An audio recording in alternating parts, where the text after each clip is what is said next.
ஸ்ரீராம். இந்த பரந்த லோகத்தில் இருக்கும் பராக்கிரம பரம பிதாவே, இந்த வித்தியாசமான உலகத்தில் இருக்கும் விக்ரமின் பிதா மகனே, ப்ளீஸ் கம். உங்கள் அன்பான, உங்கள் அறிவான, உங்கள் அழகான, உங்கள் அதிசயத்தின் மகன் இந்த அதிசயத்தை பாரும் ஐயா. இப்ப நானு அந்த குமரன், அந்த கதிரு, அந்த குட்டப்பாவாட போட்டிருக்க பிகரு இவர்கள் செய்த பாவத்தை போக்குவதற்காக உங்கள் பாதங்களை தொடுவதற்காக வந்து கொண்டிருக்கிறார்கள் பிதா மகனே. இவர்கள் உங்களை நோக்கி வருகின்ற அந்த டிராவலிங் டயத்திலே ஜன்னல் ஓரமாக இவர்கள் அமர்வதற்கு ஒரு அட்வான்ஸ் சீட்டை போட்டு வையுங்கள். வேண்டுமானால் டிராவல்ஸ் ஓனரிடம் நான் பேசிக் கொள்கிறேன். அவர்கள் பயங்கர பயந்தாங்குழியா இருக்கிறாங்க, தொடரடிங்கயா இருக்காங்க, சின்ன மேட்டுக்கு ரொம்ப பயப்படுறாங்க.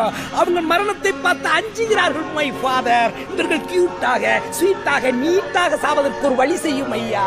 வாருமையா, வாருமையா, வாருமையா, வாருமையா, வாருமையா, வாருமையா, தாருமையா, தாருமையா.